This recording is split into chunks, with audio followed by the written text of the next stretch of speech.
Hi, and welcome to the Packer TV. I'm Dean Cooper. And I'm Tamara Furlansky. The Packer TV is the place for all your industry news. Now, it's almost October, which means Halloween is right around the bend. Now, Halloween is my favorite non-holiday because I always enjoyed carving up a pumpkin as a kid. Well, you know what? You're not alone, because a little later, we'll find out how the pumpkin crop is looking for fall. And here's what else is on the show today.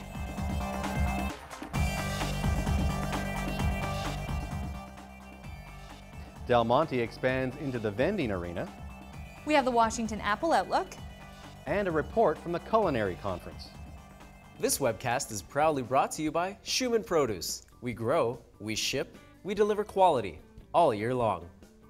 Tapping into demand for healthier foods, Eastern editor Doug Ohlmeyer reports Del Monte Fresh Produce is launching a new line of fresh fruits and vegetables to be distributed by leading vending machine foods distributor Vistar.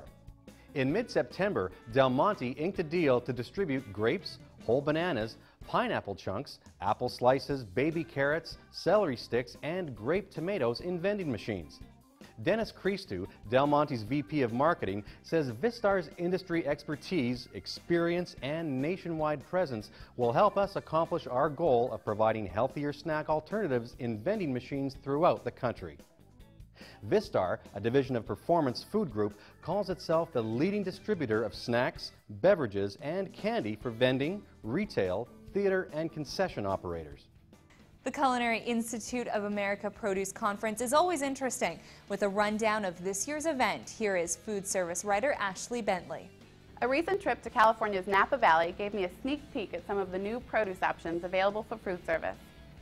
The Culinary Institute of America's 7th annual Flavor, Quality, and American Venues Conference attracted nearly 100 volume food service operators, corporate and R&D chefs, produce suppliers, and guest speakers to collaborate on American agriculture and the restaurant business. A few produce suppliers used the opportunity to test out new products and get feedback from food service end users. Church Brothers introduced wasabi arugula, a variety bred to bring out the pepperiness and horseradish flavor present in conventional varieties.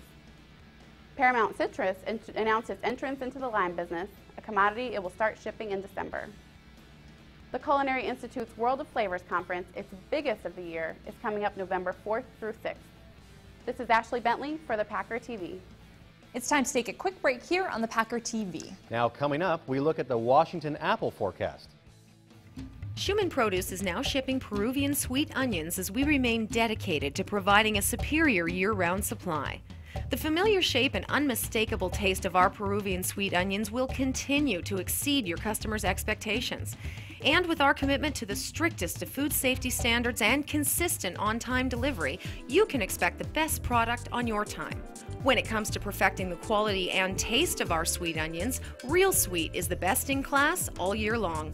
So be sure and visit us at www.realsweet.com or give us a call at 1-912-557-4477 and find out how sweet an onion can be. Welcome back.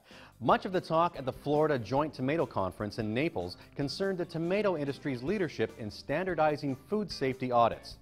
Doug Ohlmeyer says since 2008, Florida and California tomato leaders have worked to harmonize inspection standards to eliminate audit fatigue through a single audit standard. In his State of the Florida Tomato Industry talk, Reggie Brown, Florida Tomato Committee Manager and Executive VP of the Florida Tomato Exchange, characterized the previous season as difficult. Brown said Florida growers in 2009-10 packed 28 million boxes of mature green tomatoes, down from 47 million cartons in 2008-9.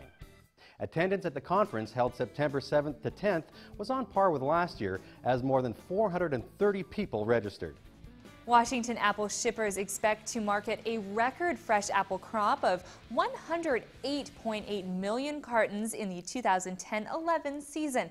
That is about 5 million cartons more than last season and barely above the previous high water mark of 108.3 million cartons shipped in 2008-9. National editor Tom Cart says members of the Yakima Valley Grower Shippers Association and the Wenatchee Valley Traffic Association compiled the estimate. Marketers say the new crop fruit size was slightly off and timing was a bit later than in 2009. Initial thoughts that the 2010 crop could hit a whopping 120 million cartons faded with the reality of smaller sizes and lower expected packout. In mid-September, prices were in the low $20 range for cartons of galas, about the same as last year. Volumes were delayed, but sizes were large at the beginning of the Peruvian sweet onion deal, reports markets editor Andy Nelson. Bland Farms CFO Michael Hively says because of cool growing weather, Peru started the first week of September. Bland could have used that lost supply in late August to help meet demand, though the company's New York deal helped to fill the pipeline until Peru ramped up.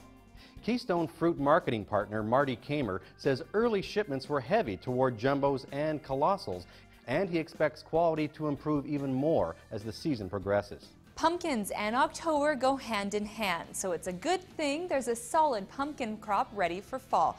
Andy Nelson tells us more. Grower shippers of fresh pumpkins report good quality and expect ample supplies to meet holiday demand. Though production in some areas of the Midwest and Southeast could be down because of poor growing weather. Harvest was running ahead of schedule for Lusk Onion Company because of a hot August, partner Terry Lusk told me. The company expected to begin shipping in volume by the end of the week of September 13. Prices this year, most of which are set in advance, have been averaging about $90 a bin, similar to last year, Jason Turek of Turek Farms told me. For the Packer TV, this is Andy Nelson. In this Packer editorial board opinion piece, Greg Johnson talks about political progress. Take it away, Greg. It's officially election season, and while that means politicians are busy seeking election and re-election, they also want to show voters they care about their concerns. This goes for unelected officials as well. In September, FDA Commissioner Margaret Hamburg visited California fields and packing operations and was joined by growers and association leaders. While she didn't commit to any changes in FDA procedures, her presence itself shows serious willingness on government's part to consider the industry's perspective when it comes to food safety. That's progress. The produce industry clearly has the ear of policymakers. It may be reluctant to use the term lobbying for this effort, but it should use the opportunity to its fullest. This is Greg Johnson for the Packer Editorial Board. Thanks, Greg. We always look forward to hearing the board's opinion. Now, we also want to hear from you, so share your opinions or thoughts on this webcast below this player. And we'll see you next week.